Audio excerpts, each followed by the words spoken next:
Yeah, you have one. Yeah, we have all. So we gotta write.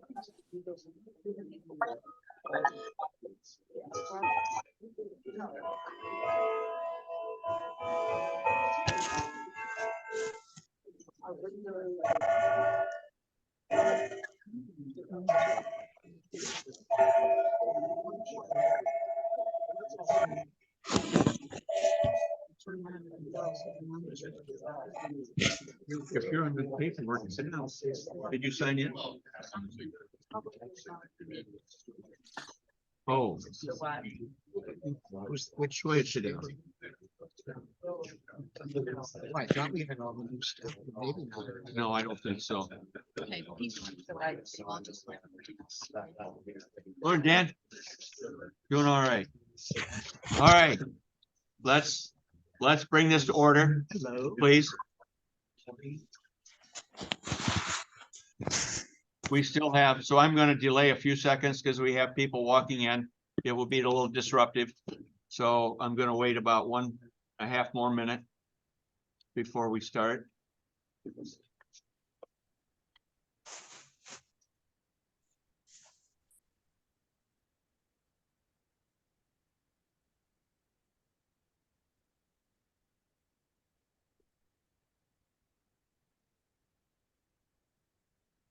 All right. I'm going to bring this meeting to order. This would be the September meeting of the CCNA. Welcome back, everybody, from I hope what was an interesting summer, albeit really hot. Reminder, please turn off your cell phones.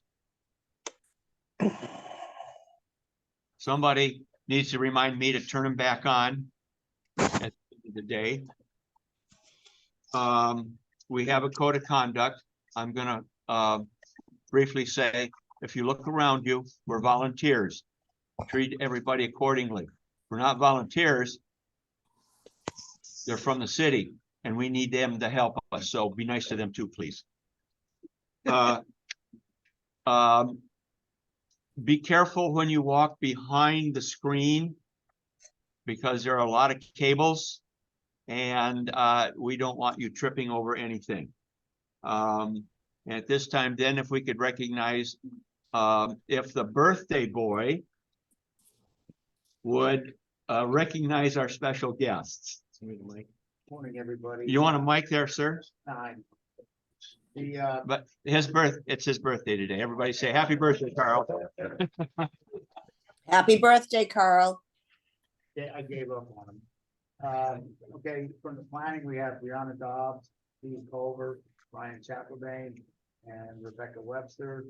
Police officer Rollins, Robinson, I'm sorry. Does he have a mic, Richard? Manager, Marlon Brown, Deputy City Manager Pat Robinson, Commissioners Jen Ahern Koch, Liz Albert, Planning Board Dan Carrillo, and County Commissioner Mark Schmidt. I don't think I missed. Nope. No, he's the city manager. I go on. So Thank you.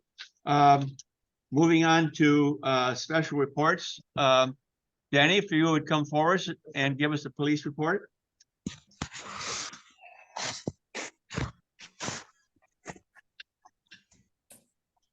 And if you would use this, since we have a couple people on Zoom. absolutely. Good morning, everybody. Welcome back.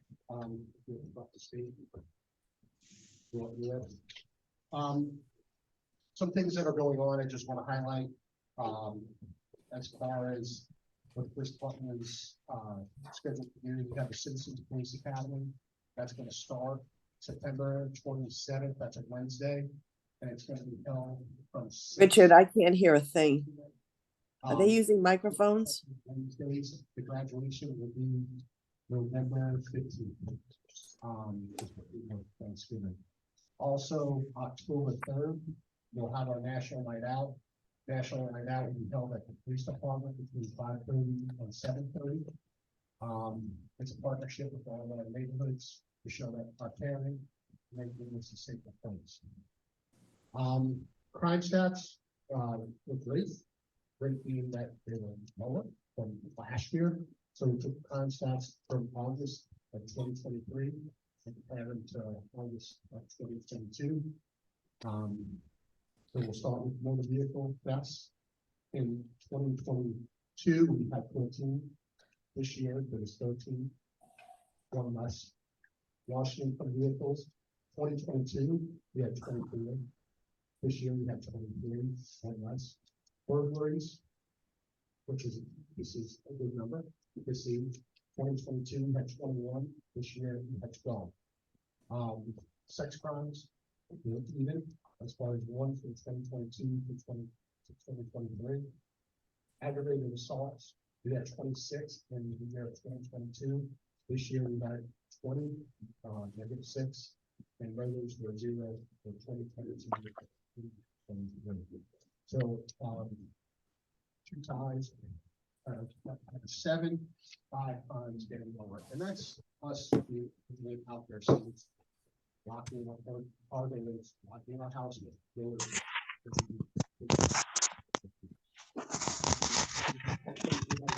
Thank you for coming.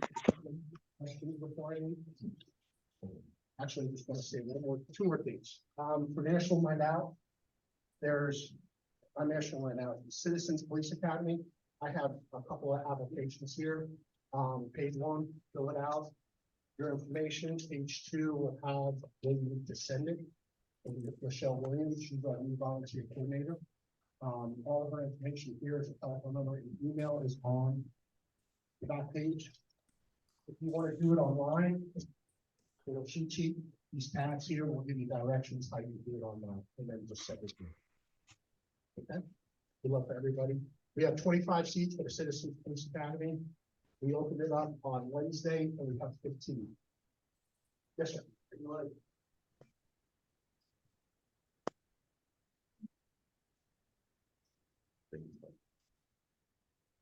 Morning, everybody. Welcome back. Just real quick, Danny, did a great segue for us. Just wanted to let you know, and some of you guys followed the Sarasota Police Department and the city on social media. We just swore in 18 new police officers. So thank you to the commissioners and the city manager for they'll be hitting the street here in the next 3 months for training. They're going to go through city school or NSD or something. So they'll go through preliminary training and then they'll be out of the road. So we'll have almost 20 more officers out there patrolling the neighborhood. So I just want to mention that. And that is a direct commitment by our commission, city management to ensure we're putting the right number of police officers out on the street. So just want to mention that it's a big deal. And if you're getting the Citizen Academy, it's actually awesome. I used to run it. It's very fun. And we'll be doing something similar through the city here shortly through Nancy Kelly and getting a city school up and running for those that are interested. So going back in the side to see it.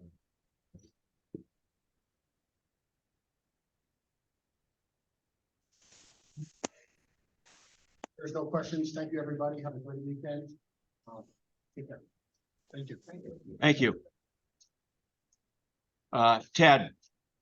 Ted asked for a minute, if you would. And then we add another request. The lady from, there you are. I moved them. There you are. You're next. Can you read it? Yes. Okay, thank you, Ted. 1 minute. Thank you, Richard. My name is Ted Wilson. I am a member of the City Parks Recreation Environmental Protection Board. And I have been designated to represent us at this meeting on a regular basis. I'm just here to tell you that I'm here. And if you have a concern or an interest in having something happen in your parks, please come to one of our meetings. They're held on the 3rd Thursday of every month at 5:30 in the City Commission chambers. And we appreciate any comments that you have. You see me here at one of the meetings, ask me a question or give me whatever you want for an input and I'll relay it on. Thank you, Richard. Thank you. Please give the mic to our new member from Plymouth Harbor. Everybody, Plymouth Harbor. Yeah. Thank you. 1 minute. I think I'm good. I'm better. 2. Yeah, I'm with the League of Women Voters here partnering in the solar co-op, which has started last month and ends December 8th.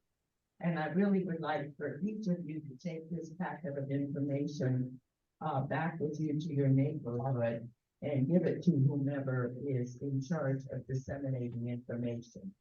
I don't know if you're familiar with the co-op. It's being sponsored by the Community Foundation and run by Solar United Neighbors. And basically, it's a very easy process. We just let your homeowners know that this solar co-op is in operation. And of course, the more people we get signed up, the less the cost will be. You're getting a deep discount.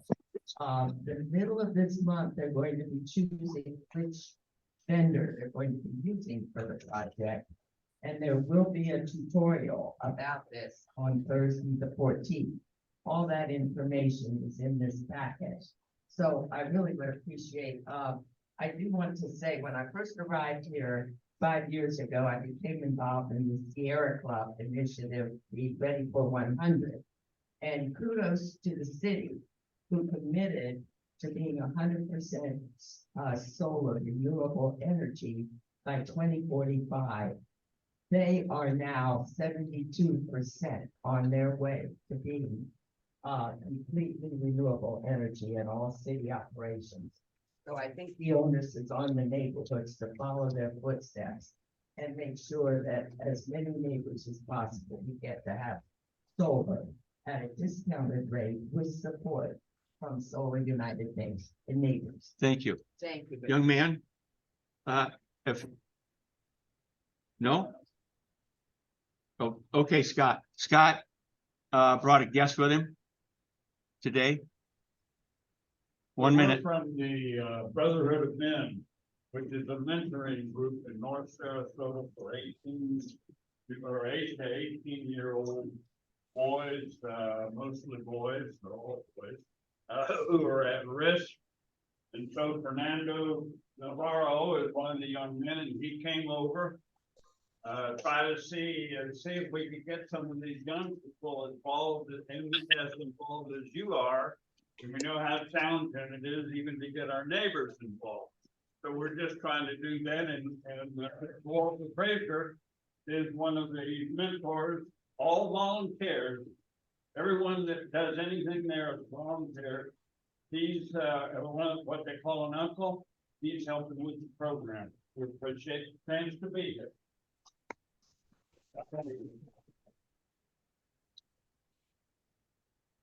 Keep it. I do want to mention that Commissioner Trice just came in and to join us, and Ms. Panica from Developmental Services is here also. Thank you for your support. Moving on to, and I think I've got through all the reports and announcements that have happened over the summer. We have a special presentation right now from Ron Cashton about the Sarasota Public App. So you have the floor, and let me not that.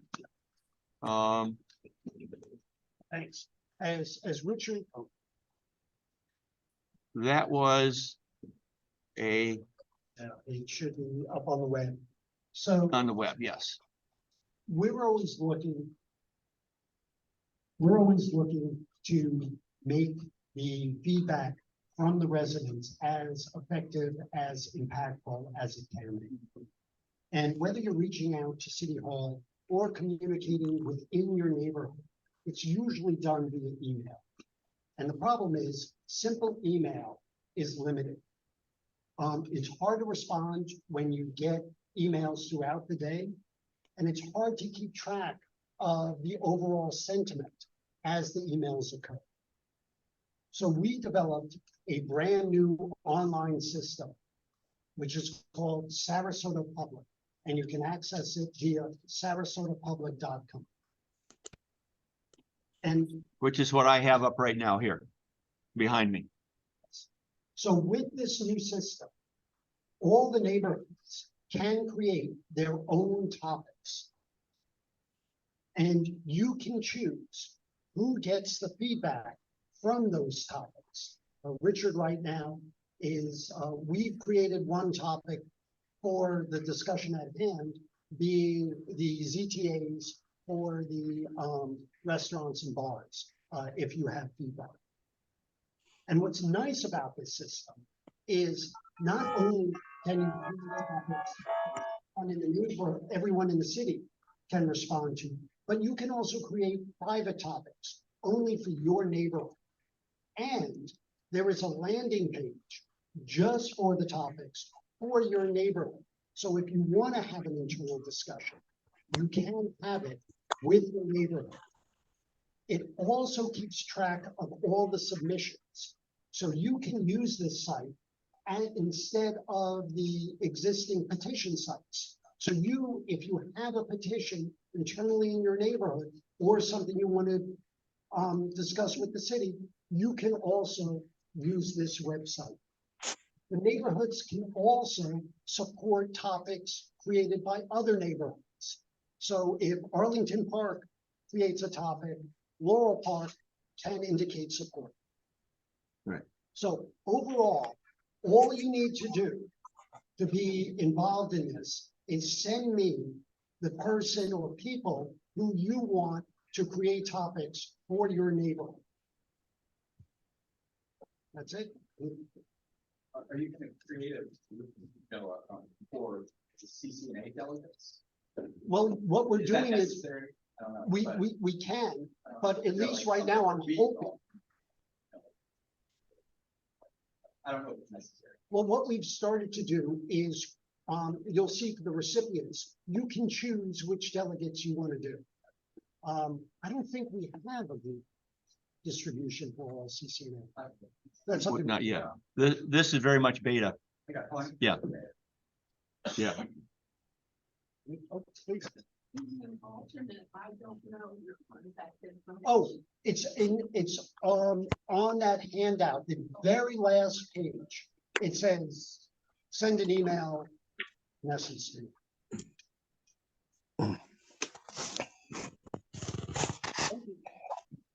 Excellent. Hey, Richard, can I get a handout sent to me from Ron? Yes, yes, we can do that. Yeah. Anyone on Zoom? Joanne, who is on Zoom right now, asked to have a handout sent to her, and yes, we have a PDF that can be sent. We have a PDF that can be sent, yes. Oh, I forgot, I wanted to have David give us a quick update on what happened with the downtown ZTAs. Would you get it down to?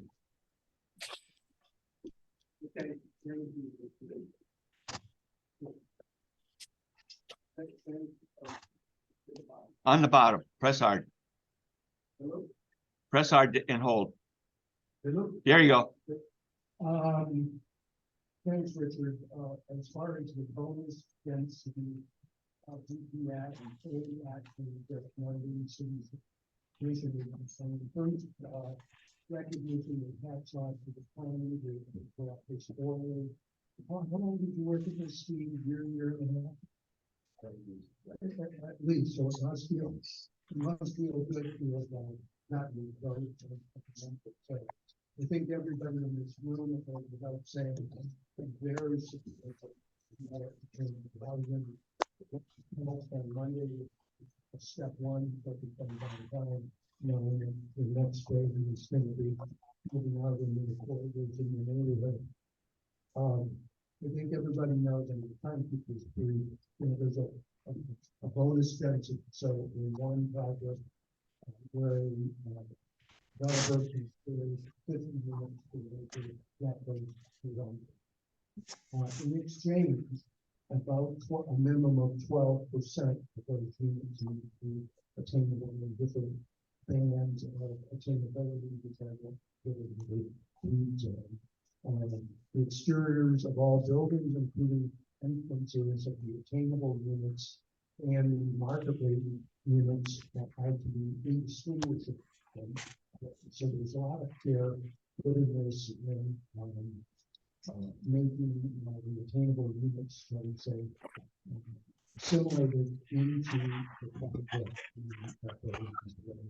There's an incentive for an additional height in the building from 10 to 11 stories by either some additional public parking or some sidewalk. I would have been remiss if I didn't say there was one disappointment, and that was community mandatory community workshop, which have been discussed in the input stage, which going back and do it. But became option. So there will be mandatory community workshops. And I'm kind of kicking myself. I think I know been able to do a better job at selling that meeting. Is that we never really have community workshops. The facts are that there are mandatory community workshops. Such things as the conditional using there was some representative non community workshops. But that ship was sailed. Good news, I think, is that Mr. Fournier has confirmed that a modification to the community workshop policy could be added back in the department without legal department. So I'm hopeful that these can continue to be made for input, which is so. So again, let me say again, congratulations, Steve, Rebecca, David Smith, and a lot of fingers in the effort here. It's really, really good to see this positive step for putting some attendant housing. So let's try to get some trouble from them. Thank you. Thank you, David. And now our planning department has a presentation about the new ZTAs, the definitions. Let me remind you, when it's time to ask questions, their presentation is only about definitions of bars, restaurants, and nightclubs, and the action on noise will come out of the attorney's office, and we will have a chance to grill them later. All right, now I'm going to get set up here for these fine young people.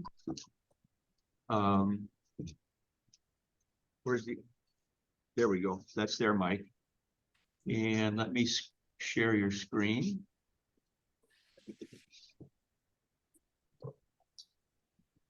All right, and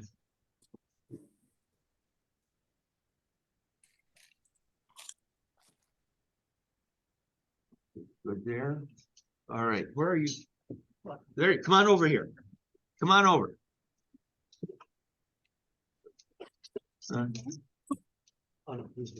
I'll get out of the way. Unless you can use you can run the PowerPoint. Let me get out of your way then. We probably use that mic too. Is that okay? Oh, I can use it? No, you can't use it. Okay.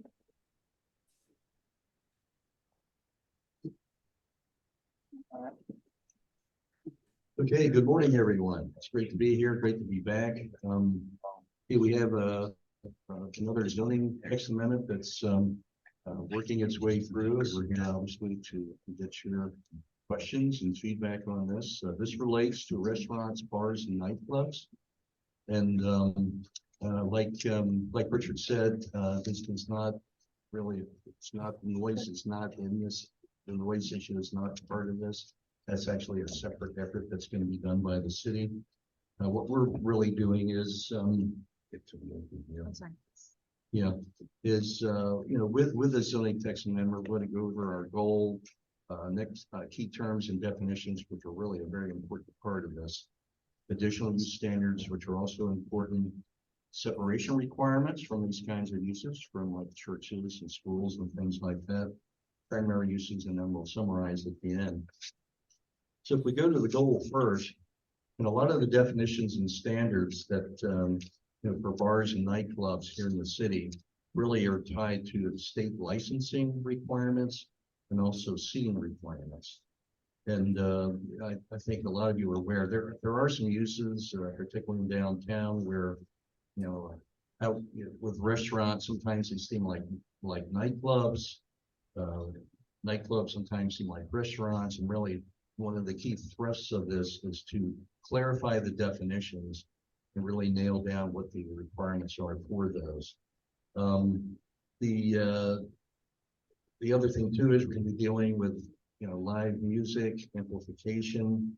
Those are all some other issues that we're addressing in this. So why don't we just go ahead and pass it on to Brianna, and she'll go through our PowerPoint. Okay, thanks, Steve. Brianna. So we're going to begin by going over some key terms and definitions, and briefly review the different types of licensing for restaurants, bars, and nightclubs within the state of Florida.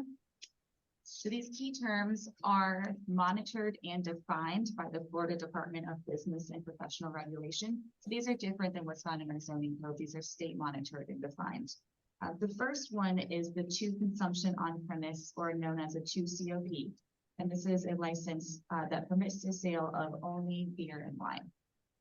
The next one is the for consumption on premise special food service, or 4 COP SFS. And this is a license that allows for the sale of beer, wine, and liquor, but it does have certain requirements that have to be met in order to receive this license. First, the establishment must have at least 2,000 square feet of service area. It must be equipped to serve meals to 100 persons at a time, with at least 120 physical seats availability. And it must derive at least 51% of the gross food and beverage revenue from food sales and non-alcoholic beverage sales. So typically, this is a license that we see for restaurants or largest restaurants that are meet the 2,000 square foot requirement.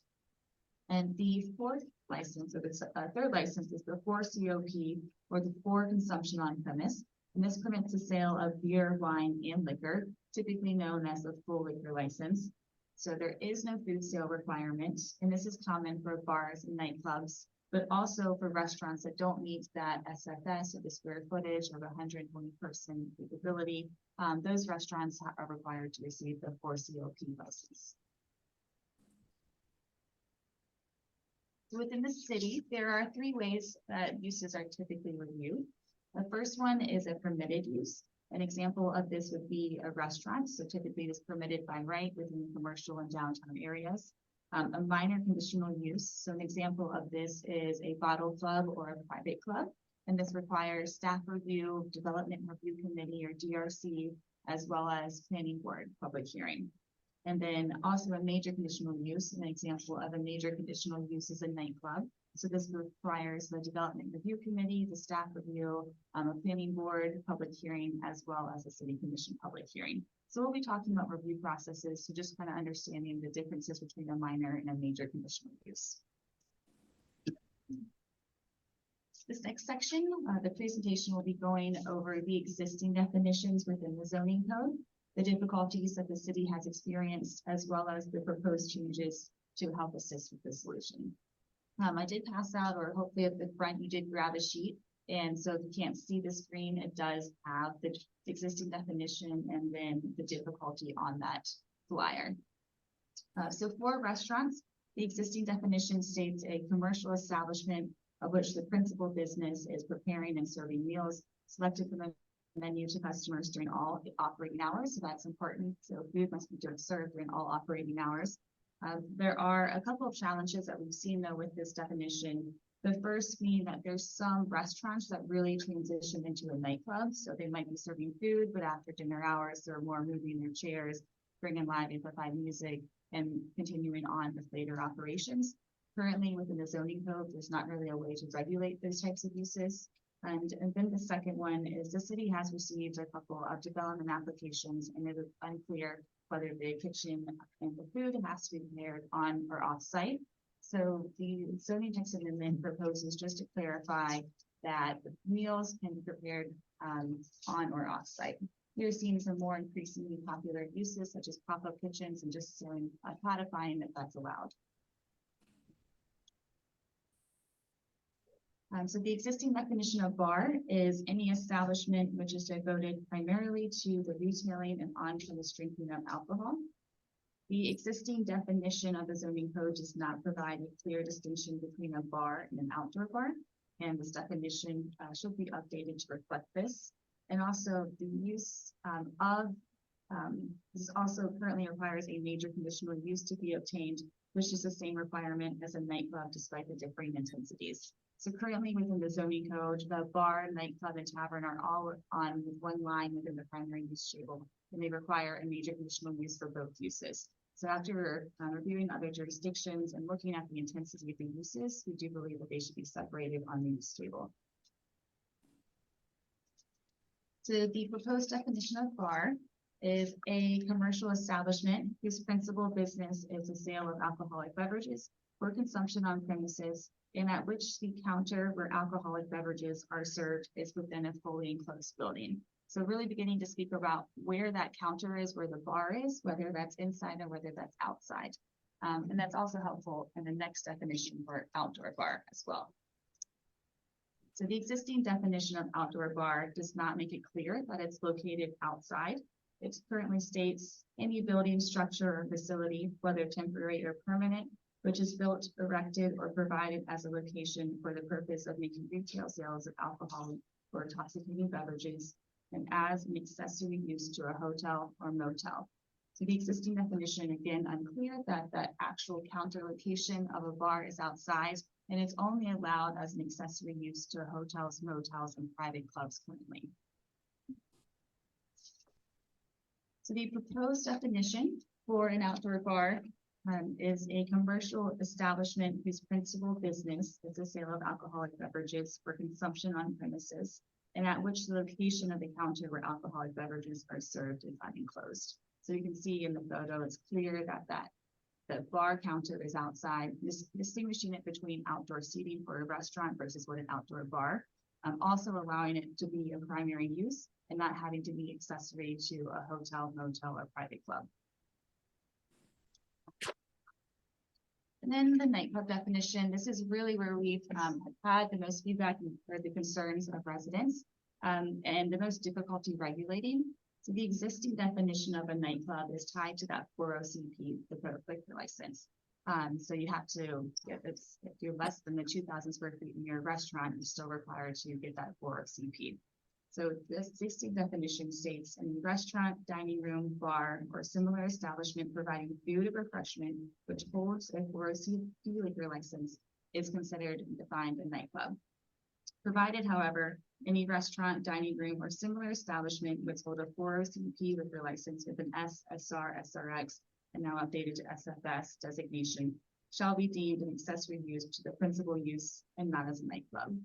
So there really has been a lot of confusion with this use. First, in order to regulate properly, the licensing should be removed from the definition. The definition does not consider restaurants that transition into a nightclub. So there could be a restaurant and then later in the evening have that more nightclub use. That's not defined here. And then third, the definition leads to misclassifying a restaurant that does not meet that 2,000 square feet service area requirement or the ability to seat 120 people. They're being classified as a restaurant.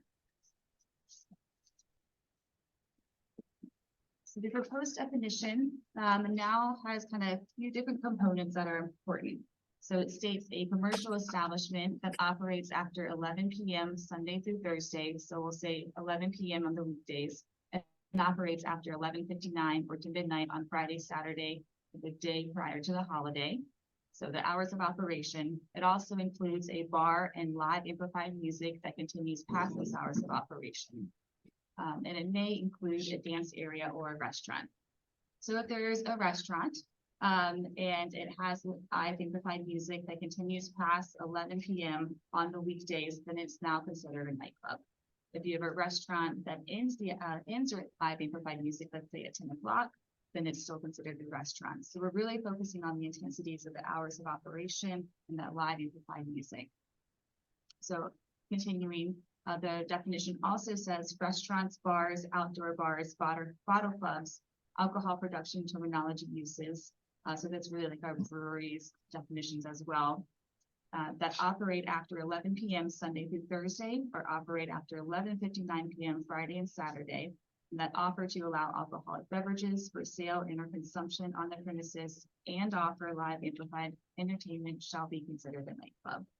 So differing the restaurants which continue to serve food, they may have music, but it ends before 11 on the weekdays. If it's a nightclub and continues the music, live amplified music after, then it's defined a nightclub.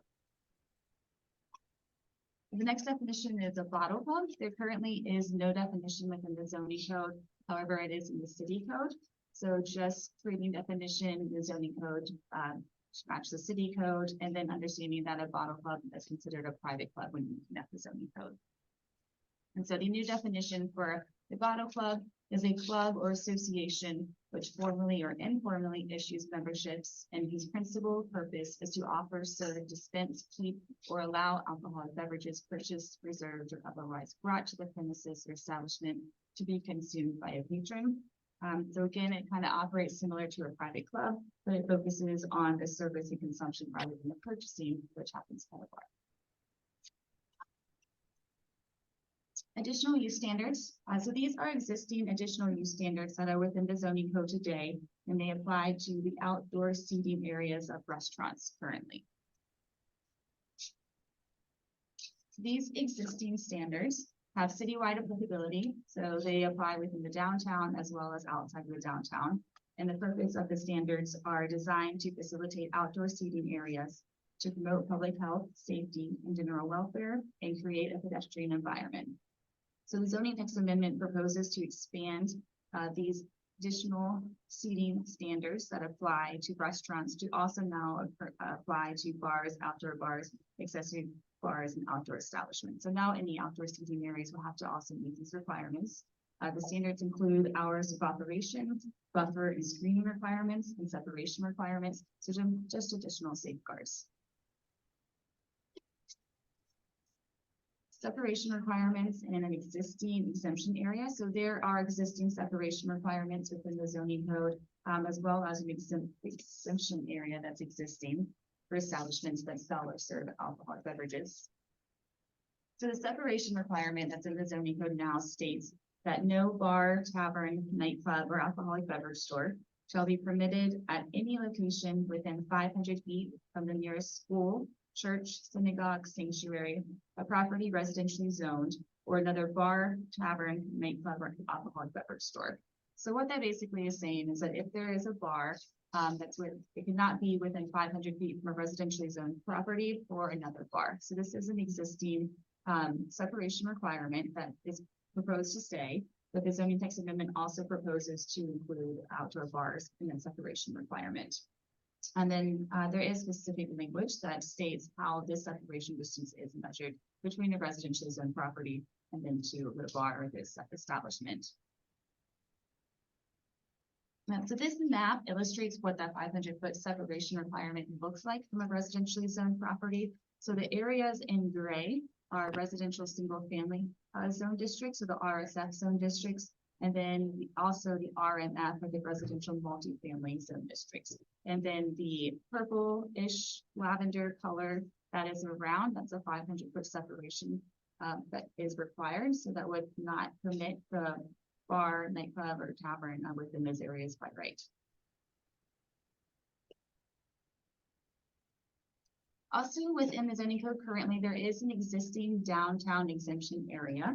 This map is a little difficult to read, so I'll state the boundaries of it. To the north is Schuylkill Road, to the east is US 301, to the south is Ringling, and those western boundaries are Coconut and Palm.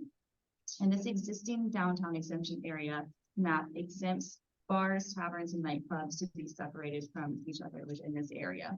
So this is our downtown. This is where we see the most commercial establishments. And so it would allow a bar and a bar to be within 500 feet. And so this is existing within our downtown. However, bars, taverns, and nightclubs in the existing exemption area are required to meet the separation requirement from the schools, and that's a state statute, and residentially zoned properties, and currently churches and synagogues or religious institutions. So and that is important to mention that residentially zoned properties here also do mean the residential single family and the residential multifamily, not just a residential development. So historically, adjustments requested for the downtown separation requirement between religious institutions have been granted with the existing downtown exemption area. So the zoning text amendment does propose to remove that 500-foot separation requirement from a bar or a nightclub and a religious institution. However, it does still keep that 500-foot separation requirement from a school or residential zone property. The zoning text amendment also proposes to expand the exemption area to other redeveloping commercial areas within the downtown. The blue boundary is the existing area, and then the hatched area is the proposed expansion. So north of Fruitville, Ward was at Rosemary district within the Rosemary overlay district currently. There is an encouragement for more commercial activity, and we are seeing more redevelopment within the Rosemary, and as well as east of US 301, and that more eastern boundary going to the line.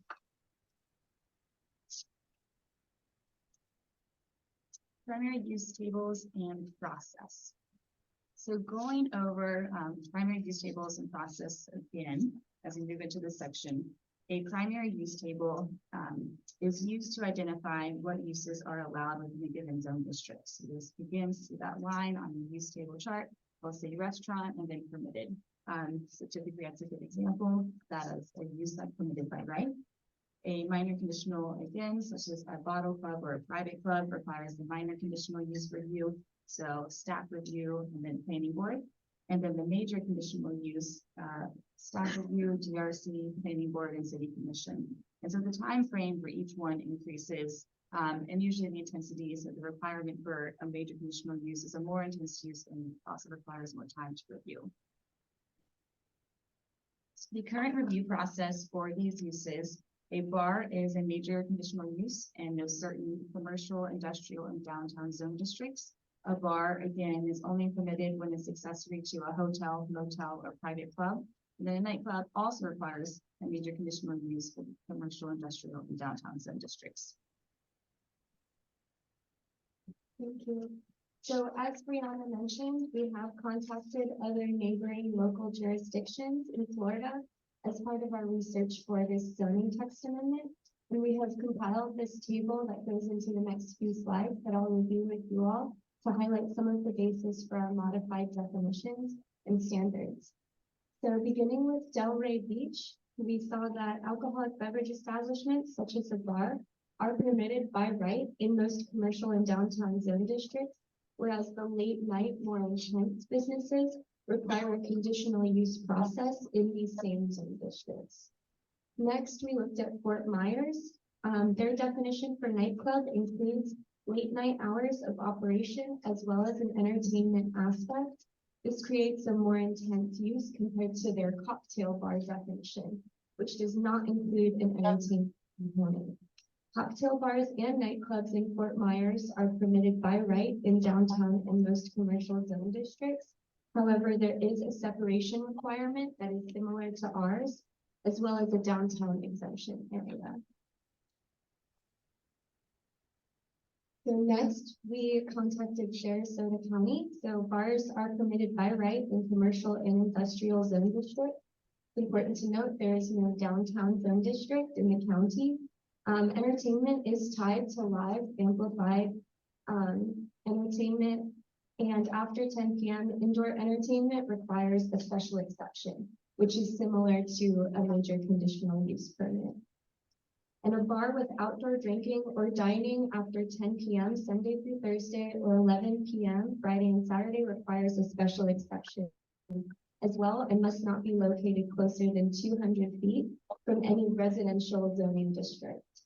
As you can see from these definitions, nightclubs include an indoor entertainment component while bars do not. Next, St. Petersburg ties their definition of restaurants and bars together since their intensities are generally the same and clarifies that outdoor restaurants and bars are located in an unenclosed outdoor area. Indoor restaurants and bars are permitted by right in St. Petersburg in their commercial and most of their downtown zone districts, and restaurants and bars that include an outdoor area component are permitted by right in most commercial and downtown zone districts, but require a special exception permit in the corridor residential traditional zone. So lastly, West Palm Beach also ties hours of operation and live amplified music to their definition of a nightclub. Bars are permitted by right in most commercial and downtown zone districts, but require a special exception in office, commercial, and neighborhood commercial zone districts. West Palm Beach also includes a 500-foot separation requirement, as well as an exemption from the requirement for their downtown master plan.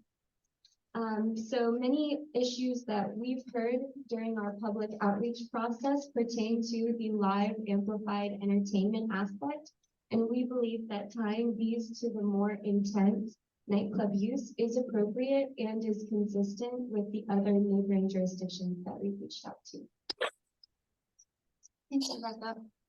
Okay, so moving on to the current review process and the proposed review process. So for a bar, it's currently in major conditional use, but again, after reviewing other jurisdictions, believe that a bar should be permitted by right within the commercial, downtown, and industrial zone districts.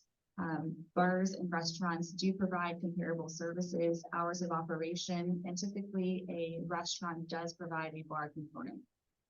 Also remembering that there is the 500-foot separation requirement outside the downtown. So this is from any school, religious institution, residentially zoned property, or another bar, outdoor bar, nightclub, or alcoholic beverage store. So that is in place. The current review process for an outdoor bar is only allowed as an accessory use to a hotel, motel, or private club. The zoning text amendment proposes to allow an outdoor bar as a minor conditional use. So having to go through a community workshop, a DRC, and then planning board. And we do understand that it has more of an intensity than a bar. So believing that it should be a minor conditional use. And then a nightclub.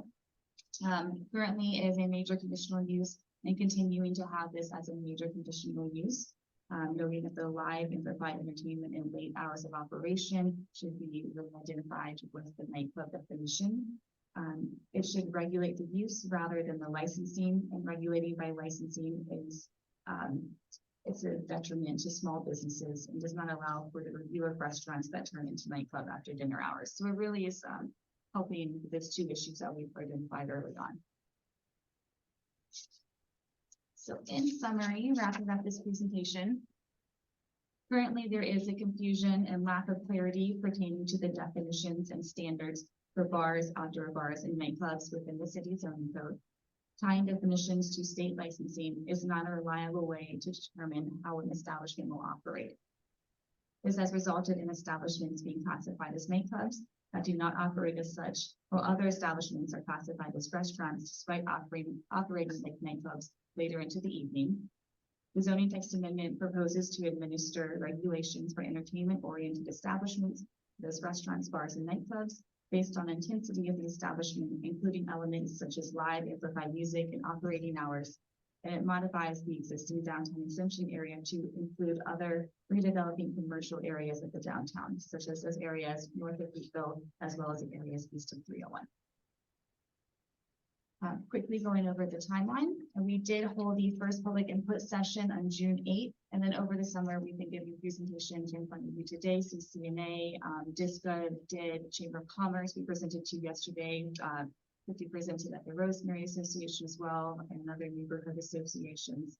The zoning text amendment was filed this summer, went to DRC in August, and we are planning on scheduled for the planning board on September 21st, which will hold a public hearing and allow for additional community input. Currently, we are scheduling, and just for the fall, the city commission to hopefully bring the zoning text amendment forward. We're happy to take any questions. Thank you. And yes, just the slides will be available on our website, and I can also resend them to the CCNA as well.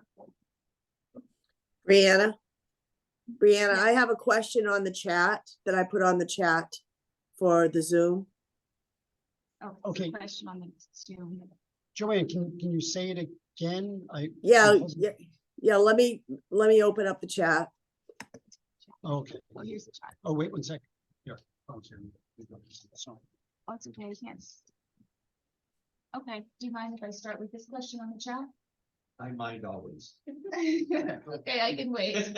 No, go right ahead. Okay. I think it's a great idea. Okay, so on the chat, it says, what about bars that are already established, like the Naval and the Baha'i Hut that are within 500 feet residentially zoned? Why is the county and city so different in their zoning requirements to residential districts? Sure. Good morning, Ryan Chaplin. I'm not sure I can answer the question why the county and city are different. I mean, there are, I think we referenced the county, certain counties, regulations when it comes to bars and nightclubs.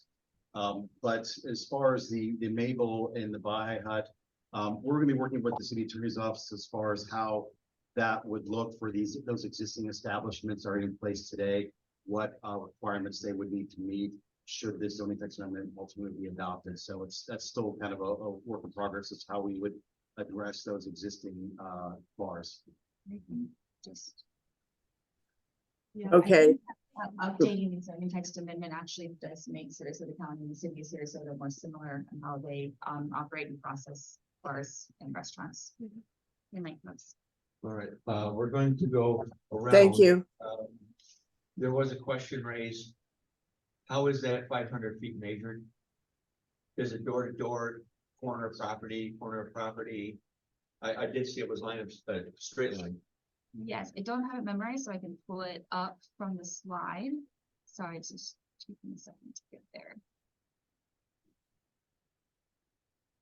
Okay, so minimum separation distance shall be measured in a straight line in any direction from the nearest point of any tenant space containing the bar, outdoor bar, nightclub, or alcoholic beverage store to the nearest property line of the zoning lot containing the school or the nearest perimeter door of the church, synagogue, sanctuary, or perimeter of a residentially zoned property. So in the case of another bar, nightclub, or alcoholic beverage store, the measurement shall be taken in a straight line in any direction from the nearest point of the tenant space to the nearest point of the other tenant space. So it is within a straight line. It just matters whether it's the property line or the tenant space. It's from the improvement to the next property. Is that what I understood?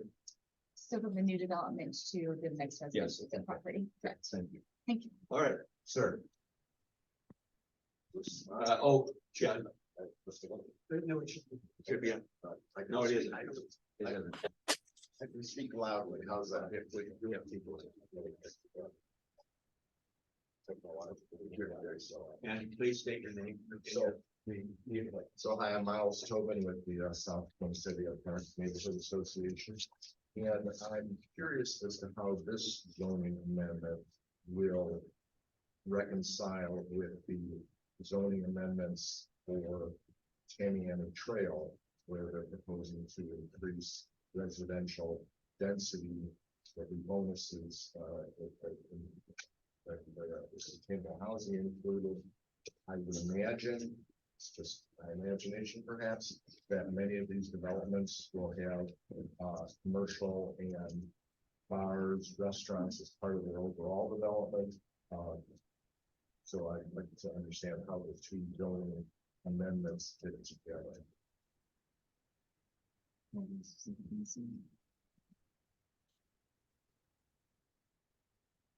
So this would be applicable whether or not the other zoning text amendment creating a new zone districts to implement the urban mixed use land use specification, allowing for the density bonuses in exchange for attainable housing. This would be applicable if that moves forward or not. You mentioned if a parcel is taking advantage of a density bonus, they say it's a mixed use project, they still have to comply with all these different requirements, specifically the separation requirement.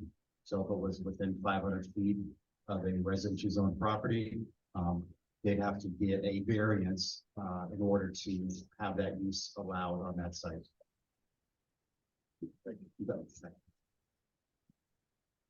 Carl, question? Moving down, question? Question, Yes. okay. Remember, name it, neighborhood. Patrick up in the harbor.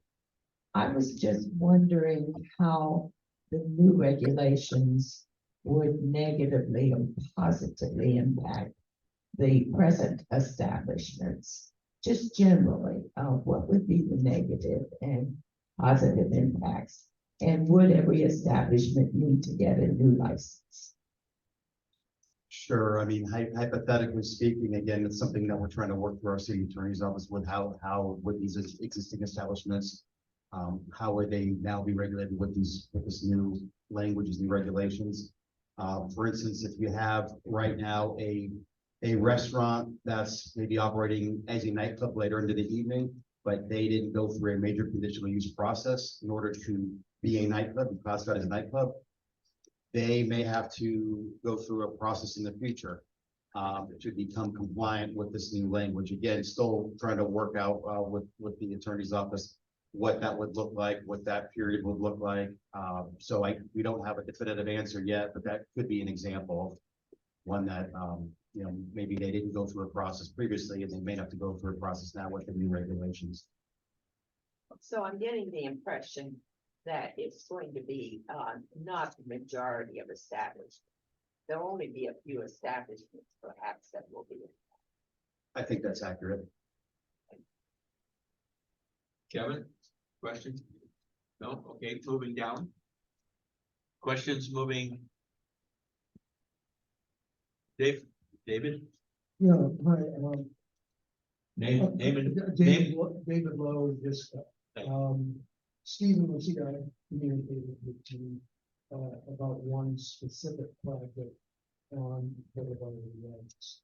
And this is a new, deli stroke, it's called, Wolfie's and Rasta. It's like a bar, the positioning it almost as a bar, and you know, across. In this chair, it's a restaurant. There are going to be a number of restaurant bars, whatever, developing on Boulevard of the Lights. So this exclusionary zone would become, we're proposing that it be basically most of the way. When we would get exclusionary, expanded exclusionary zone coming into effect? So I think you're referencing the exemption area that would potentially be expanded into the Rosemary district. Yeah. That would be when it would come into effect, if and when this is adopted by the city commission. Instantly? Yes. Okay, and what about building permits, projects that are building permits in progress at this point? Do they still need to comply with the previous requirements? Yes. Okay, and then I was asked a question about catering. This isn't, I was asked, are catering establishments anywhere covered as a subset of these regulations? Yeah, they believe they have their own licensing requirement, the catering establishment. All right, that's all I have.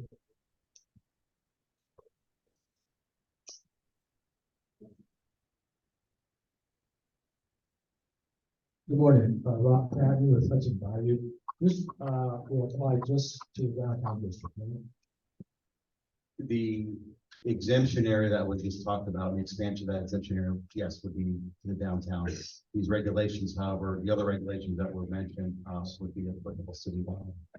Okay, and we live right next to the south side, which is a wonderful mixed-use commercial area. But there have been properties that have changed hands recently, and people say, well, we want to put a lot, we're going to a lot. It didn't happen, but there is really interest in that to do that. First, it's within 500 feet of residential. How does that work out with these new regulations? Existing or new, they would still have to receive a variance in order to be within 500 feet of a residential zone property. If they're open till 2 and they're having live amplified entertainment, you know, beyond 11 p.m. on the weekdays or midnight on the weekends, they would be classified as a nightclub under the proposed language, having to go through a major conditional use as well. Are the variances reviewed by the city commission or just by staff? By the Board of Adjustment. Board of Adjustment? Is there a public input of Board of Adjustment? There is, and that board also has the ability to place conditions on approvals as well. Okay, and is there determination, how is those going to be appealed to the city commission? It can be appealed. Or Thank you. So is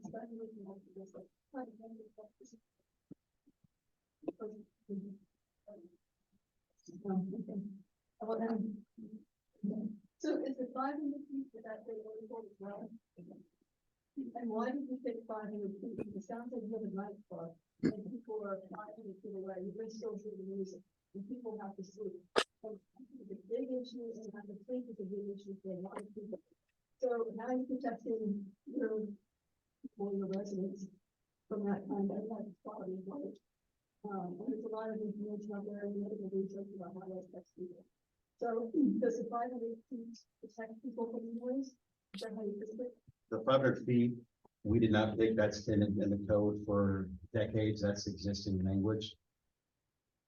Given the knowledge that we have now. Well, when you mentioned the live amplified entertainment, again, that wouldn't be by right, the late night live amplified entertainment. So they'd have to go through a whole conditional use process with public hearings and so forth. Regardless, so if they get a variance, I understand correctly, that you don't have to follow the rules. The variance is only if they're within 500 feet of, say, a residential zone property or perhaps a church outside of downtown. They could seek a variance to not have to meet that full 500-foot separation requirement. So they don't have to follow the rules to get a variance. And then so if one person gets a variance, does that mean that everybody else gets a variance the same way? And so it's no. But you can set a precedent for why the next one can do that. I think every case is handled and reviewed individually.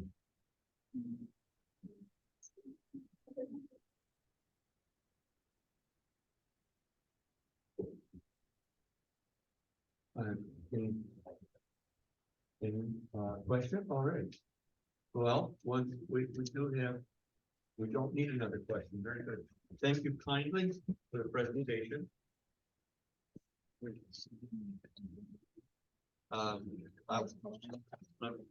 Yeah, go ahead. Yeah. All right. Thank you, guys.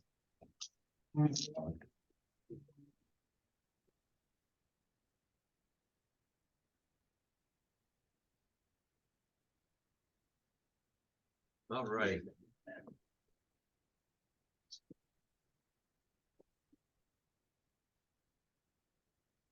Okay.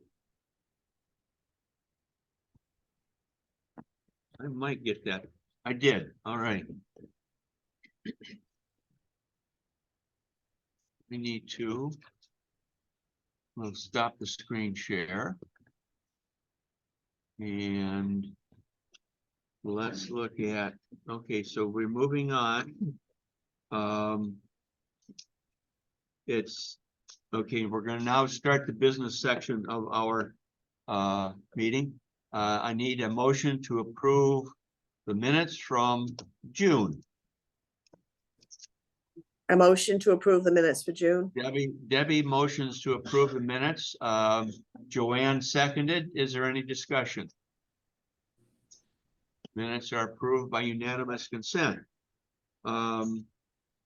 Moving on to reports. I was going to report on the Police Citizens Academy. I think this is going to be fun. I'm going, and I hope we can get some people from the neighborhoods to go. You'll get to go into their padded room where there are situations that they will present to you. You might end up shot, or you might end up letting somebody get killed. It's a lot of fun. And you learn a lot about what they do. It really, and Okay, I tried to put handcuffs on Officer Lockwood. thank you, Officer Lockwood. And it took me about 10 minutes and I finally gave up because it was just impossible. But it was fun. I had a good time. The neighborhood summit next month in this room. It will be delegates only. We are going to sit down and put together our list of things that we need to be working on in the future. So we're gonna, please come early. I'm gonna start at about 8:45. we're going to be in a group at 9 o'clock. And we're going to talk about, things we need to work on in the neighborhoods. And then after a short break, we're going to, talk about how we can talk about solutions and what it's going to take to make those solutions happen. So please, if you have, those of you who have already identified the person who's coming, thank you. If you have not, please, you can come by and give me, just write down on a piece of paper and hand it to me. We'll get it into the, I'll get it into the registry, and appreciate that very much. So having said that, I do know that we have done a lot over the summer, and you're going to hear about most of it later on. Okay, so that's what I have right now. Moving on to the treasurer's report. Joanne, I'm going to point the microphone at this speaker. And Okay. it was, let's see how this works. Let's Okay, see what happens. Go ahead. can everybody hear me? No, not yet. Where's the speaker on this silly thing? No, it's not there. Yeah. Is it? Is it right there? All right, can everybody hear me? That's not it. It's down here somewhere. I don't know. Okay. No. All right, Start talking. I'll repeat it. okay. So treasurer's report, June 3rd through September 9. June 3rd through September 9. Beginning balance was $7,799.74. There are too many sevens. Beginning balance was $7,799 $99 and 74 cents. and 74 cents. We had $120 in credits, $120 in credits. and we had expenditures of $1,048.68. Expenditures $1,048.68. That included website stuff and the new microphones. Website and the new microphones. So ending balance is $6,870.40. $6,870.40.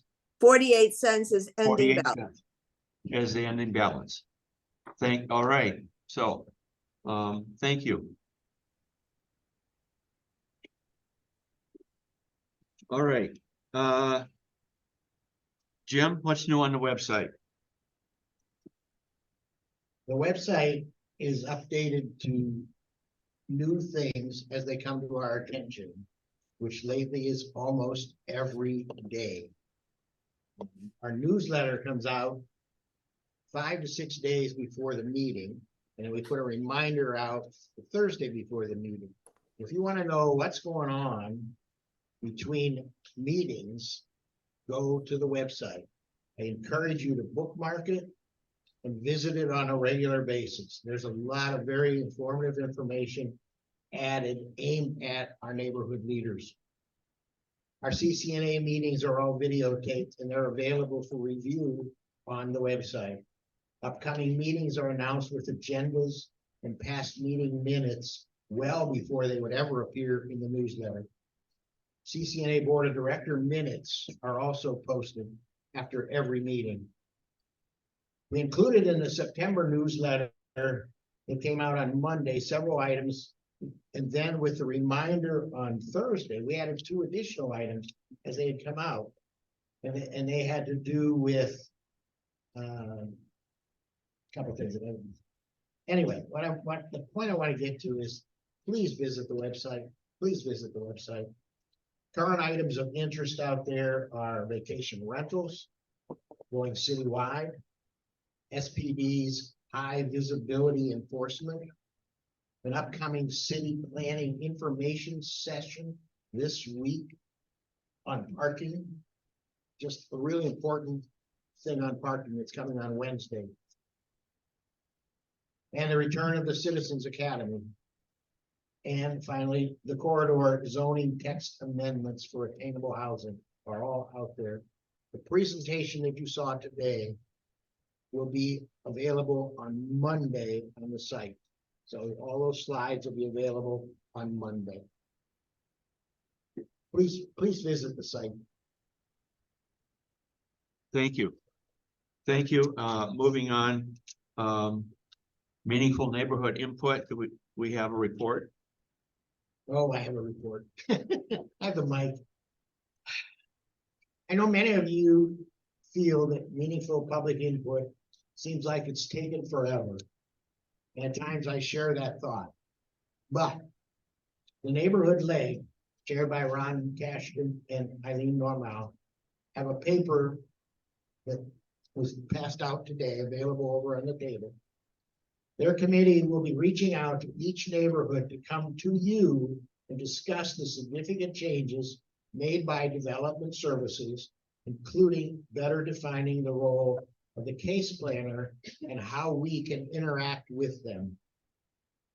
The Developer Lab is beginning to bring the development community in to discuss how to interact with neighborhood leadership before a development application is submitted, and then how to hold a workshop at a point where there is sufficient information to have meaningful dialogue.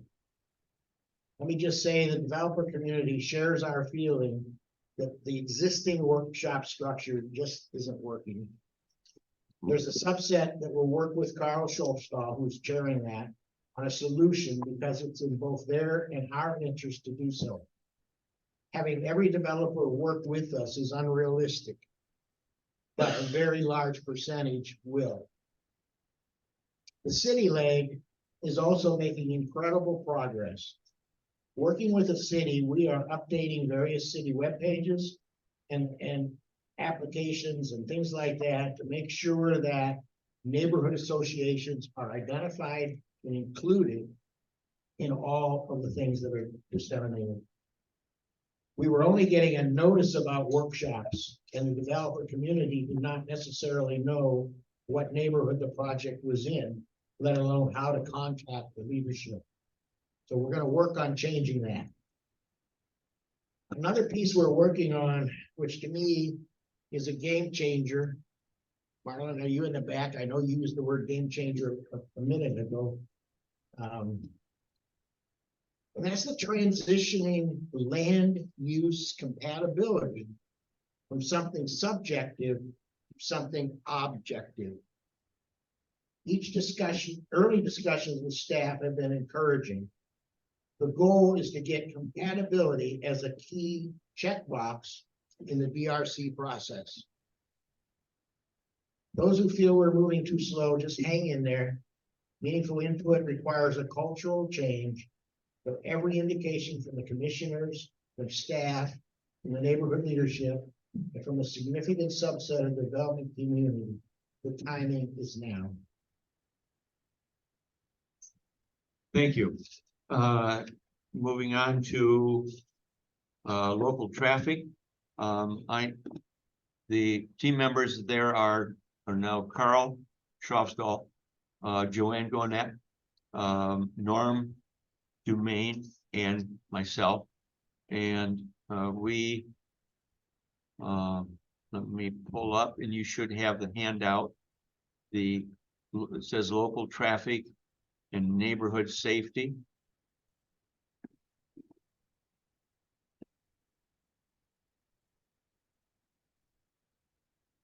And oops, here, hang on just a second. I want to do this so that the people, I want to screen share it for our friends.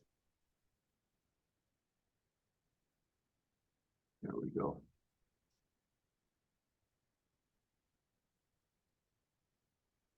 We decided that our objectives should be that we need to take on the role of educators to our neighborhoods. And so that is the first, if you will look halfway down the page, in cooperation with our police department to facilitate and encourage traffic and driver safety programs. We want neighborhood involvement sooner. That's point 2. We want to look at the warrant process so that it's more neighborhood friendly.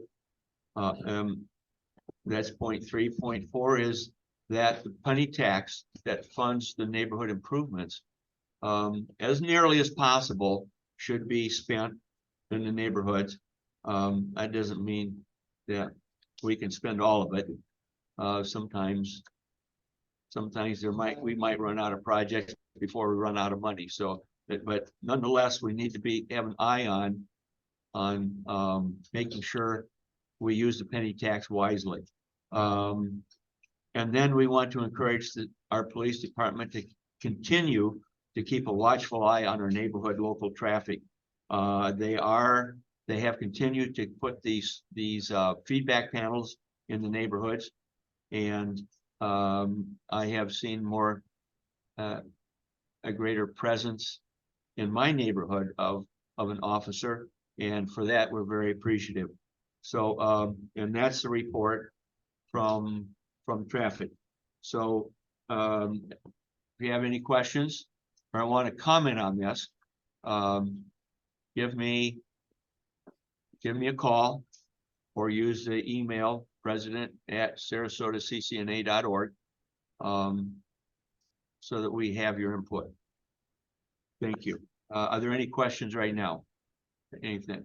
All right. Since there is no old business and no new business that I know of, we're going to move right to the neighborhood reports. And if I could ask the inimitable Patrick Robinson to join us up here, I'd appreciate it. So remember, mention what's happening in your neighborhood and anything that Pat needs to be aware of. If you want your neighborhood report in the minutes, send it to Ron at rcashton@hotmail.com, and keep your comments to 2 minutes because we want to get around the room. And thank you. So let's start over here with South Poinsettia Park. Who's the timer person today? Honestly, less than 2 minutes. So Remember, name and neighborhood. Got it. So I'm Miles Tobin, the newly elected president of South Poinsettia Park Neighborhood Association. And I look forward to working with all of you. So nice meeting all of you. Right now, our highlight issues include lighting on our streets, traffic calming / dealing with car speeds and car volumes, and street beautification / resurfacing. I know that those are issues that many of you are dealing with. We set up committees to deal with all of those issues. We've been meeting with city representatives and we'll continue to do so. The most recent issue that we're now focused on is what I mentioned earlier, the increased residential construction volume on Salmon and Trail, do a certain amount of attainable housing, get bonus for residential construction. That zoning amendment on the south side had excluded Southgate Mall.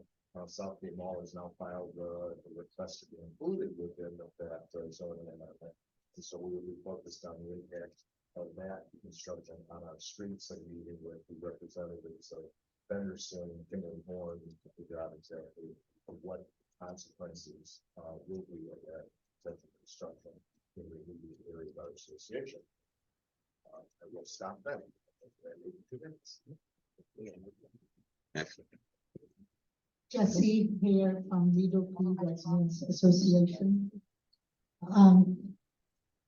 The only thing I would like to report is we survived the hurricane, and there were some flooding on Benjamin Franklin Drive, and we will be addressing those issues to the city, perhaps during the summit. That will be, we're looking forward to have some sort of solutions from the city, how to prevent those flooding, especially right next to my building, which was 800 Benjamin Franklin Drive, and most of the flooding came from the next door.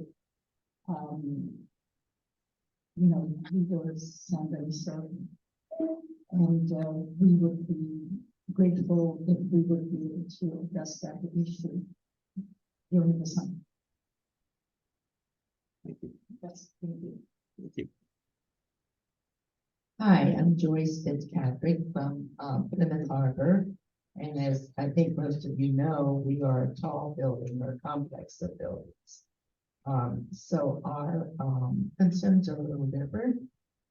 We are going to be taking advantage of the new Inflation Reduction Act, which gives nonprofits 30% payback on any energy improvements to the buildings. So we're going to do a complete review of the buildings to see what energy improvements we can make with this federal funding. We are completely replacing the park area, which borders Sarasota Yacht Club, taking down all the Australian pines, and actually a lot of the trees that housed our rookery. So we're trying to be very careful not to lose those birds. But we'll have a complete new park project finished in about a couple months. Hello, my name is Jerry Fagan from Glen Oaks Ridge. And the number one concern of our boards and all of us is the fact of our inability to get insurance. It's not just us. I'm sure you guys, as soon as your current insurance expires, you'll find a hefty increase. But the fact is, we are being denied, even by the citizens, insurance, which is the insurance of last resort. And what they want us to do is replace all of our roof material at the cost of $4 million. Now, divided by 200 units, that puts 20% of our people not available to, incapable of paying that much money. And so we are not just attainable or affordable housing, these people will be without housing if we have to pay that, replace our entire roof, which is not necessary. But and it's a concern of ours, and you'll find that you'll be up to that situation very shortly. It's actually a critical situation. There's only 2 insurance companies left in the state of Florida, and one of them was not taking any more clients unless you're less than 5 years old. So that leaves citizens, and they are just been inundated, and becoming very strict on who they insure. So that was 2 minutes. I think what happens is it has to go to Tallahassee. What I want to do is I want to That was 2 minutes. Okay. Wrap it. Okay. We have very influential people here. We have a lot. This place right here represents over 2,500 voters, and we all vote. We all vote. 100% of us vote, and we need everyone's help in Tallahassee to get them on board. Thank you.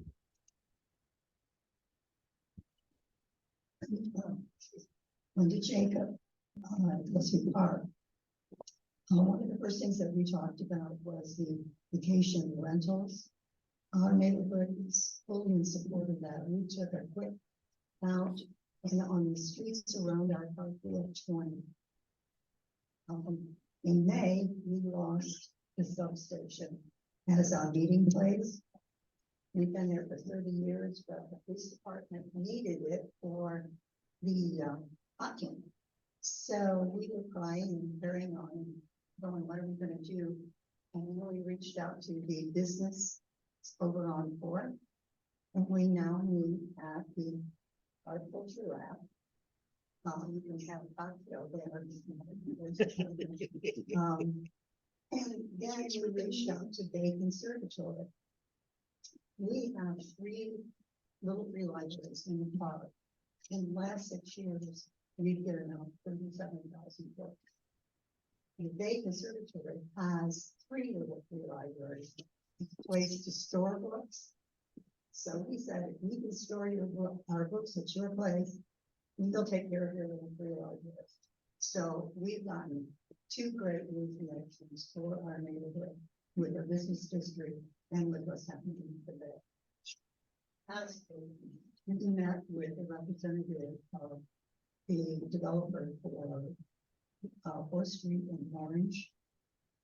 10 condominiums with businesses on Orange, 10 on 4th. That would be townhouses. We would like that to look at the fact that we need a traffic calming at 4th and Orange, similar to one on Osprey. Oh, that was 2 minutes. With traffic lights and stuff. That would be our goal. Thank you. Dennis Bischoff, Little Shores, no report, everybody's been gone, it's been very nice and quiet. And we had no damage to the city, so it was good. Thanks. Now, Warburg from Central Coconut. First and most important thing is tomorrow is our neighborhood picnic. We would love for everybody to join us at that time in the park. We're gonna have delicious hot dogs and popcorn and sodas. The other thing is we continue to fight with the big issue is we're still working on the US recycling and our difficulties with rare dust being filtered into our air. At some point, we will approach the CCNA for some help, but right now we're trying to first look at what would be sort of narrow down what is the best way that CCNA could help us, realizing CCNA also has limited volunteer efforts. So we're trying to kind of focus on what's the best way that CCNA can help us. And then with regards to the vacation rental ordinance, our organization had, our neighborhood had a lot of discussion about this at our meeting. We had a lot of varying opinions about it. And it ended up a motion from the floor came about. And I'll just read that to you because we will be presenting that at the city commission meeting. And it says, with regards to the consideration of extending the Barrier Island vacation rental ordinance currently in place for the Barrier Islands to the entire city, we, the Central Coconut Neighborhood Association, request, in addition to owner-occupied exemption, that owner-managed rentals with the owner residing within the city limits be given an exemption as well. And if that could be included, we would be 100% in favor of this ordinance. We do realize the importance of it, and so that's our input there. And that's all for us. Thank you. David Lowe, Disca. One thing I wanted to recognize, I don't know how many of you saw Mary Davis Rawls's presentation of the Arts Master Plan 3 weeks or so ago, but I think recognition should really go to her and whoever else was involved in that very comprehensive plan. Just seemed to be world class. This matter came up at the a matter related to the master plan came up at Discus board meeting on Wednesday, and that had to do with the apparent shortfall of about $400,000 to install the sculptures at 10th and 14th. And as I'm recalling, I mean, for whatever reasons, cost of construction, the limited number of contractors wishing to bid on it.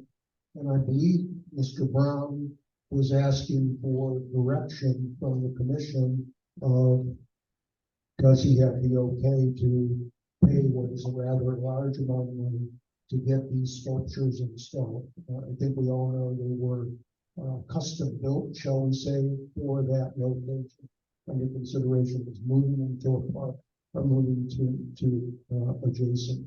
For this, Vice Mayor Alpert was at our board meeting the other night, and she heard firsthand the discussion amongst our board, and the recommendation of VISTA is to ask the appropriate approvals to have Mr. Brown write a check. Let's write a check and get this done. They've got a great experience, a series of meetings, law meetings, but rather than prolong the discussion of what these things, take 6 months and let's get them off the truck. Let's pay the money. Let's all of us be doing business to one more element that adds to the uniqueness of Florida. And so the roundabouts with curated, so to the extent neighborhoods would be supportive. That was 2 minutes, David. Yep, and the other commissions here would support that, we appreciate it. Melinda Delpash, Tishity Park. I just want to report that our board recently met and voted to support the extension of the regulations on short-term housing. I'm Marilyn Dillon, I got the part of the issue. And the issue I've been very happy. I want to do very much flooding. Well, the water did come up. Thank you guys for this. Good morning, Rob Patton of Hudson Bayou, and nothing much to report. We have our annual picnic coming up on October 29th, so I'll send them invited. But if you come, you gotta do it. We have a contest for best dishes, desserts, 2 other things I put in. Also, we're gonna presently we're engaging the appropriate city personnel right now to look at upgrading the street signs more like let's say park signs, the combination of grants, city funds, and so we're working towards that. And I see that individual will be approached by us pretty soon. Other than that, we just have some internal discussions and I'll pass them.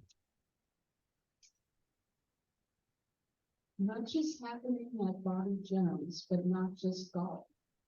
In the near future, the plans for the nature park now being developed by Finley Horn will be presented to the public. The opportunity to have meaningful public input in response to the plans will then follow. Stay tuned.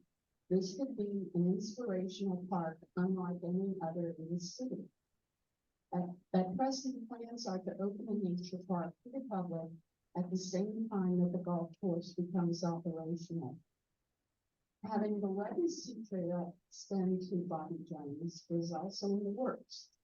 This could lead to a connection between downtown Bobby Jones, the county's 17th Street Park, and Benderson Park.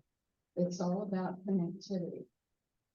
Our neighborhood strongly supports widening the short-term vacation rental certification program to include the entire city.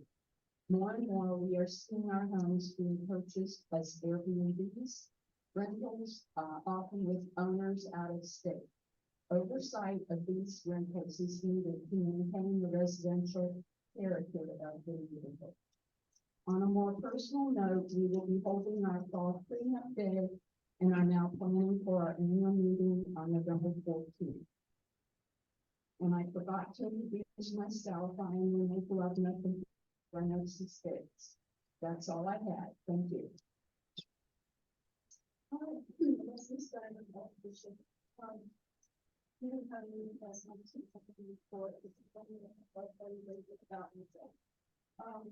doctoral degrees, one that went from the public health officer in the Air Force, and I worked with the government accountability office. I'm currently working with the biotech and conducting drug resistance observational research. And I think that there's a lot of areas where the residents of Sarasota can be better prioritized, so we may have to do a part of CCNA.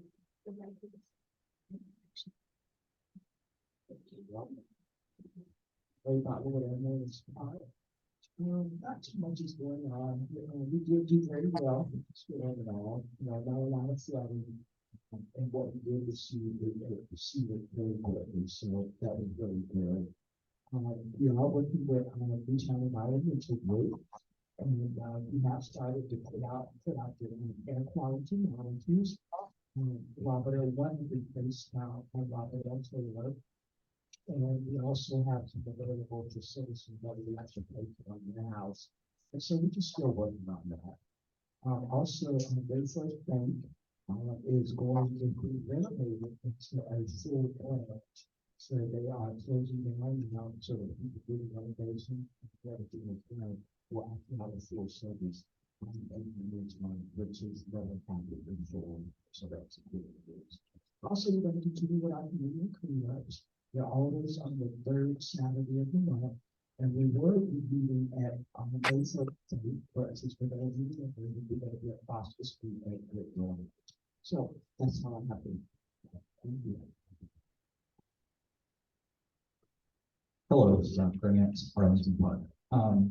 We had a couple months off for our meetings for the summer. We're due back in September, but because of the city's presentation on the commercial corridors, ZTA, we're actually going to just hold that meeting. We're encouraging everyone to go to the city's presentation and not come to the meeting instead, because it will be a great part. So I want to thank the city for the first few days of school. Officer Bales was out there. I saw a lot of officers in the neighborhood. It was nice. Unfortunately, things are back to normal. We've got excessive traffic in schools. And now we have a couple of empty school buses in the morning that come through the neighborhood. This has not happened before, so they're hurrying somewhere to pick up some students, but they're cutting through the neighborhood. And now, I guess because we added traffic on Bay Vista, the Dolphin Transportation buses are back going through the neighborhood. Not just Waldemere, we saw two go down Prospect Street the other day. So it's traffic continues to be a real problem for us. I'm not sure if you guys saw, but a few of us, Richard, Ron, me, Flo, and Norm Dumaine, we spoke at the city commission meeting this past week about Airbnbs. Of course, everybody wants it extended as soon as possible to the rest of the city. Maybe you saw Terry Simon's article about the impacts and how this literally has destroyed the residential neighborhood out on Lido. We don't have a lot of tools. We've only got a few. Regulation dampens business. That's why business doesn't like regulation. In the city, the county, they have a 30-day minimum stay. They have a 7-day minimum stay in the Berry Islands right now. How about we split the difference? Maybe in our residential neighborhoods, you're not downtown, in our RSF neighborhoods, how about we get a 14-day minimum stay? Why not? Step it down. 30, 14, 7. Right. We Okay. are That not was- a vacation That was zone. 2 minutes, Dick. Thank you. We are not a vacation zone. They are out there. I don't know. Maybe that's where the discussion should start. So I would encourage you to support that and talk to your commissioners about it. Thank you. Daniel Frank, from the Ellen Park Neighborhood Association. Just two things. One is we finally were able to organize the tour of the Van Wezel. That heard Quebec's behind the scenes tour of the Van Wezel. It was extremely illuminating, and the Neighborhood Association hasn't organized before. I highly recommend it. It's fascinating, and share maybe a bit of a see it before it's on. Sort of that's my first time. But it really helps put it in perspective to a lot of discussion.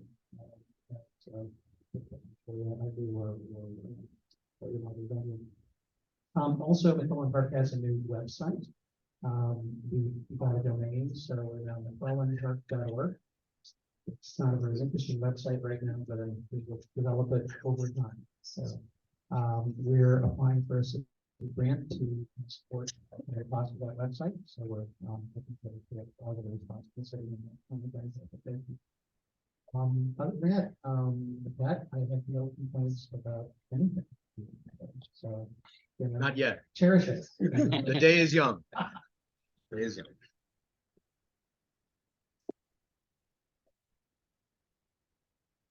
Hi, Hannah Bryan for Soul Sport. We applied for a neighborhood partnership grant to do a neighborhood festival, and I hope you all come on the 19th of January at Toll Sport, Baby Breeze Cafe, 1938 Adams Lane, the heart of Toll Sport.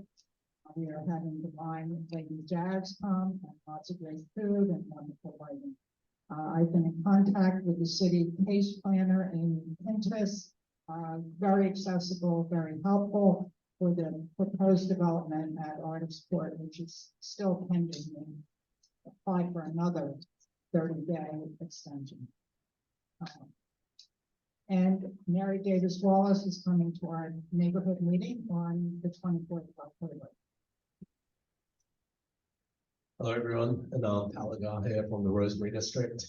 As you heard earlier, we have a lot of change happening in our neighborhood with respect to the advancement of commercial businesses. Pretty soon, in the next 6 months, you'll be able to come to the Rosemary District and enjoy breakfast, lunch, dinner, and dessert at an entirely new, different place. So a lot of change happening on that front. With that in mind, our next community meeting is Thursday, September the 28th, and we're going to be discussing two very important issues for the Rosemary District. One is parking and the proposed changes that the city is planning for the Rosemary District, and really soliciting community input on that. And the other is the park. We've been in the process of building a park, which I'm sure you've heard about, and we're running into challenges with neighborhood stakeholders who see themselves as co-investors because they owned up $25 to help us acquire the land. So there's a little bit of sentiment brewing that we need to address with the community on that front. Our neighborhood is one of the most socioeconomically diverse neighborhoods. It's also one of the most diverse political viewpoint neighborhoods as well. But kindness and respect for all people is one of our shared values. So in October, we're going to be hosting Pride Fest on Saturday, October the 28th. I'm sorry, October the 21st. And so we're going to be welcoming a community into the neighborhood. And that is the same weekend as the Bay's 1-year anniversary, the 5-day celebration that planned here on the Bay front. So if you haven't heard about that, it's probably in your inboxes this morning. And then this December, we'll be doing the longest dinner table in the history of Arizona in the Rosemary District again with the beach. So that's really all the updates that I have to share at this point. Yeah, DeLeo, Cherokee Park, no report, thank you. How about Bayou Oaks first? Oh, sorry. I got the way you guys. Yes, Bayou Oaks, we have a problem intersection at Myrtle and Old Bradenton Road that has, at the beginning of this year, had several accidents. And last year we had a fatality. They put up some really ugly signs to make traffic aware that there's a traffic circle there. I think they'll work, but I'm going to have to enlist the help from Mary Davis Wallace to help us out with that. You asked for it. You I got it. did. Yes, We did. did. You did. And I don't think there's been any crashes there since those signs went out. I'm just saying. They're having. It might not be pretty, but it's effective. Anyway, thank you. That's a report from Bayou Oaks. And now we have. Oh, yes. Oh, in Laurel Park. And probably a lot of people have heard that Fenderson, of course, bought the old county building on Ringling. And they proposed there's a pre-application to do a land use change. And part of that land use change is in Laurel Park. And Laurel Park, because we're in border all of downtown, we're very, very sensitive to land use changes. So we've told Fenderson this is an existential problem for our neighborhood, because if we lose property to downtown, Laurel Park will become downtown. It's just that simple. Fenderson heard us, and what they've done is something extraordinary. There's going to be a 3-day charrette over in the McCullen Pavilion, hosted by Architecture Sarasota. And Fenderson is bringing in an architectural firm to do a site plan in that building that's going to be open to the public for 3 days. And they're going to try and work with the neighborhood to try and get a solution that, of course, fits Fenderson's profitability, but also works within the land use of Laurel Park. We're hopeful this works out. but you'll hear more about this. We recommend everyone coming out, because how many times you get the opportunity to see a developer actually work with the neighborhood to try and come up with the solution. It's going to be October 2nd, 3rd, and 4th. And Architecture Sarasota is going to put out information, of course, Henderson is, as well as Laurel Park. The people will be invited throughout the day to even talk to the architects to see what they're doing, as well as That's getting. 2 minutes, and you're not supposed to take questions. Yeah, okay. Chris? Richard, can you hear me okay? Oh, look at that, it worked. So, I just discovered something, Chris, and that is that I can drive the audio through this monitor behind me, and everybody can hear you. Go for it. Great. All right. Hey, everybody. Last week in the storm, St. Armand's got flooded pretty badly. Many of our homes and businesses had up to a foot of water in them. And I've communicated to several residents who have already started clearing out their houses, throwing away a lot of their furniture. All their base cabinets are ruined. Their appliances are ruined. They've got to strip out the flooring. They've got to have the wall board cut out 2 feet above the ground all around. It was really, really bad. We've learned that the county manages stormwater in Sarasota and drainage and stuff like that. So we've been working with the county to try to get answers. Why did this happen? Could it have been prevented? And can it be prevented from happening again in the future? So far, the county has been very cooperative and is answering our questions, and we're really appreciative of that. We'll just work our way through this. But that's what's going on out in St. Armand's. Thank you. All right, and that concludes neighborhood reports. Now, do we have any updates on things that we were working on over the summer? Well, everybody left, so I just went home for the summer, so I just wanted to talk a little bit about the storm cleanup and some of the effects that we saw on the city side reference to the effects of that storm surge. As some of you that drive in the evening might have realized, there's a lot of lighting that's out along the bayfront. A lot of those things are, quote unquote, waterproof, but they're not waterproof if they're underwater for 12 hours. So what we're finding is a lot of electrical damage along the bayfront, the downtown corridor leading up from Main Street to 5 Points Park. And our public works and electricians are working through that, but it's going to be a tedious process, as a lot of the storm surge was salt water, which, if anybody plays with electricity knows, once that gets into the fuse boxes and electrical lines, it basically fries the system. So we will be working with FDOT and our partners at the county to work through some of those electrical issues. As Chris said, significant flooding in the barrier islands. For those of you that don't have the historical knowledge, back about 10 years ago, there was significant flooding on all of our barrier islands, and the county was kind enough to install some pump stations. In my conversations, which have been extensive with both the commissioner, who is kind enough to be here today, so thank you, sir, and Spencer Anderson, who is the county stormwater point of contact. There is a pumping, there are numerous pumping stations out on the barrier islands, but once the water breaches the seawall, there's nowhere to pump the water anymore. It pumps over the seawall, it comes right back in. So we are working with the county to develop action plans, stage resources, so that if we do have an additional storm, that we have options that we can put in place. But I would say that when you start looking at major storm effects, like take North Fort Myers Beach, for example, once you hit a terminal point of stormwater, or I should say flood level rise, there's no pumping system that's going to save you from an elevation of 10 to 15 feet of water. So, when we do put out, or I should say when the county does put out, and we put out a evacuation, please be mindful of that.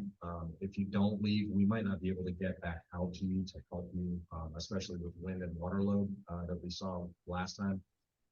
When I went out to inspect the barrier islands with Mr. Brown and the vice mayor, we didn't even attempt to go through the water outside Plymouth Harbor because it was so deep right after the storm passed. So, be mindful of that, make preparations. Luckily, the two major storms that are in the Atlantic look wood, anybody, not to knock on some of the wood here, but they're both turning significantly to the north at this point, so I'll just stop on the wood floor and we'll call it that.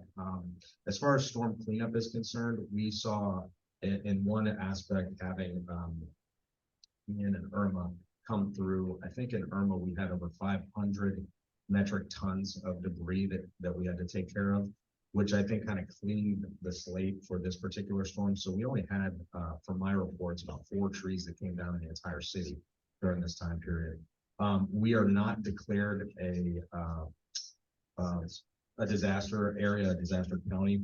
So we're not being reimbursed for storm cleanup. So if you do have debris from the storm, please package it like you would do it with normal waste. I know that's tedious, and put it at the curb in our yard. Pickup crews will pick that up. If it's too large, you can call our public works department, our solid waste, and schedule a special pickup. It does cost about $70. Richard, is that right? Because you had to pay, didn't you? But it's 70 for you guys. No, I think if you call the public way, it's all dependent upon how large the actual pickup is, unless you're a CCNA board member, then it's double. No, just for Richard and Ron up here. But we're still working through that. I would say, due to supply chain issues and some of the complications, it's going to be a few months before you see everything back up and running. Our Parks Department just opened Bayfront Park during daylight hours, because that was, if any of you saw the pictures, that one was very touched by the storm. Saprito Fishing Pier is back open. Our crews got all the planks put back in, and the lighting taken care of. So park by park, area by area, we're trying to get them all back online. And I appreciate your comment, and I will follow up on these with Ron and Richard. And I think Richard wants to say something. Double cost, just remember. No, I was good. Are there any other comments for Patrick? Okay, and that concludes our neighborhood inputs. I do want, Jim just pointed out that it would be wise if I were to announce the public input for mixed use zone and attainable housing. Next open house is East Sarasota, 5:30 to 7 p.m. September 20th, that's a Wednesday, at the Veterans of Foreign Wars Post 3233 at 124 South Tuttle Avenue. For South Sarasota, it's 5:37 p.m. Wednesday, September 27th at the Arlington Park Gymnasium. That's 2650 Waldemar Street. Anybody can go to any of the sessions. Yeah, anybody, that is true. Anybody, they are open to the public, period. But what they do is target the separate areas. Then the presentation's a little bit different, but nonetheless, anybody can go and offer constructive input. We will have a nominating committee. I'm going to reach out to a couple people here in the near future. Nominations are going to be a little earlier this year than before. Like I said, I will reach out to a couple people. I think we've covered everything. And there's no new business.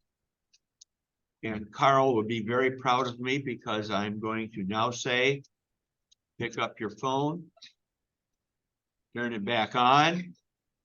And with that, we're adjourned. Thanks, Leanne.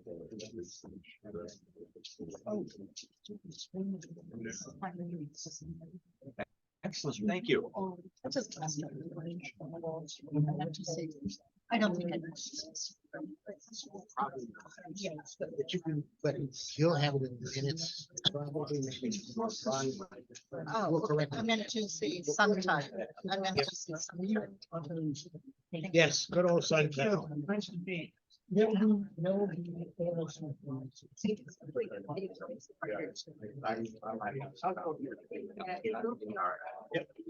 Oh, absolutely. Go ahead. Are they? I don't know. Oh, yeah, other discussed. no, probably not, but joining here. Joining on the job. Well, we're, bye, Joanne.